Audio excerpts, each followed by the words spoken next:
Hello everyone, RJ Stag here with another duel from Master Duel here in the Duelist Cup. This one threw my ass off, not gonna lie. So I'm playing Salamangrate, as I usually do. Everyone knows, love Salamangrate. Excellent deck. Start off with the old bread and butter Flame Buffalo into Salamangrate Bailing. Hoping to get that draw 2 and the field spell right out of the gate. All Salad players know this bread and butter play. Go ahead and pitch, or not pitch foul. Activate foul's effect, get foul on the field just to have an extra body. Grab that field spell and pitch Balinks to draw 2. I see that Fusion Destiny and now I'm feeling very, very good about where I am salad-wise. Go ahead and drop Sunlight Wolf, and now at this point, gonna activate Parallel Exceed, get a couple more bodies on the field. I am feeling extremely good about this opening hand. You can't get much better other than maybe an Ash Blossom or an Infinite Impermanence right out of the gate, but I am feeling very good about where we're at right now. We just gotta build the board. Unfortunately, here is where I make a very crucial misplay. I go in the transcode talker before exceeding before overlaying parallel exceed into Baguska. That right there was very critical.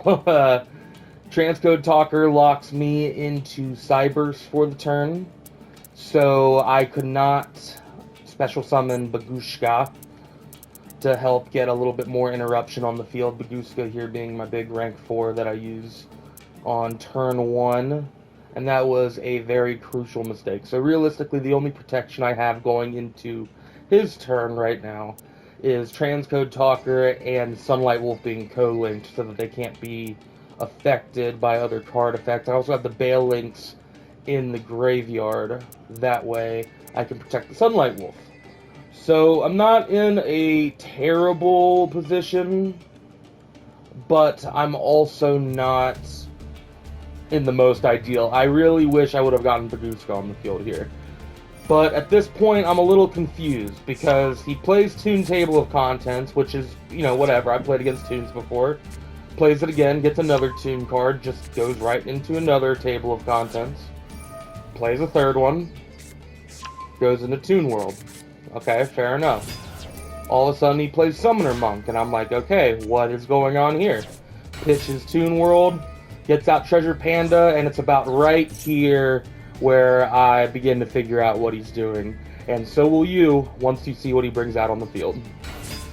Yep, we're playing a OTK Exodia deck. And I know with how Master Duel's ban list is, you can very much cheat this guy out pretty consistently in some builds, as I've seen online. So at this point, I'm not shitting myself, but now I'm very much kicking myself for not making Baguska. Because other than Link monsters, I could be shutting down a ton of his draw power here in a second. So he plays Chicken Game, starts to keep on going. I just really need to hope that he draws bad. He has 25 cards left in deck.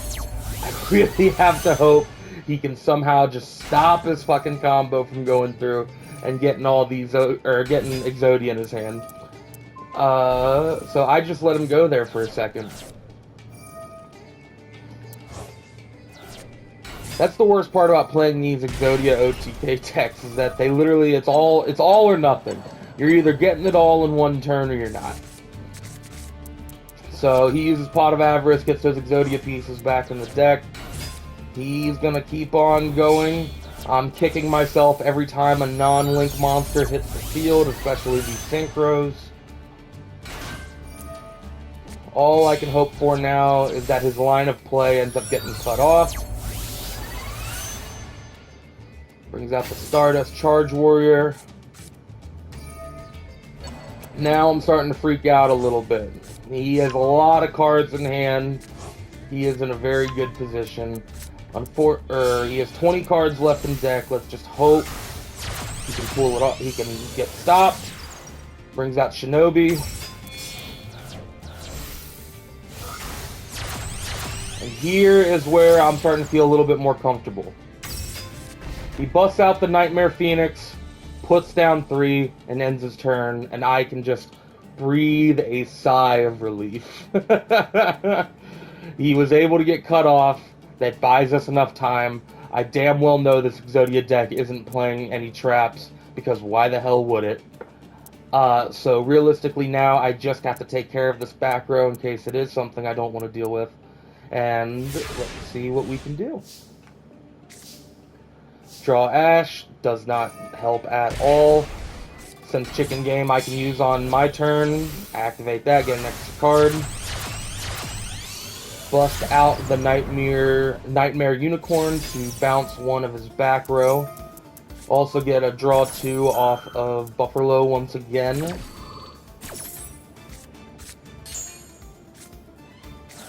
ahead and pitch that foul, get Jaguar and Pot of Desires. Both cards really aren't necessary right now, but it does not hurt. Get out Update Jammer. Update Jammer and Unicorn into the boy Access Code Talker.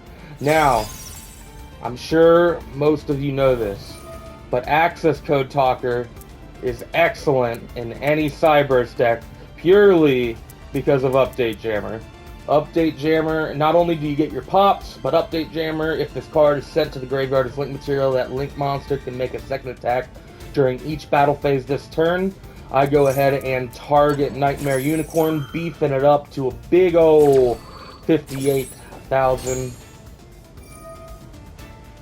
Go ahead and pop all of his spells and traps. I am in a very, very excellent position right now.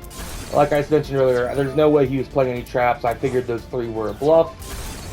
Go ahead and pop everything. At this point, I kind of break my own rule. I don't like to go too far just in case he has something, but considering he's playing an Exodia OTK deck, I get a little greedy and I decide to throw down the Fusion Destiny anyway. I couldn't play the Fusion Destiny last turn because, like I said earlier, the Transcode Talker Baguska Misplay really fucked me big time. Could not special summon anything that wasn't Cyber, so I just had to look at that Fusion Destiny the whole time in my hand and just kick myself over and over again because I misplayed hard. But this time I'm deciding to throw salt in the wound, playing Fusion Destiny, and at that point, he just surrenders. So that was fun. That's, but that's Exodia versus Salamangreat for you. Salad Best deck, let's go.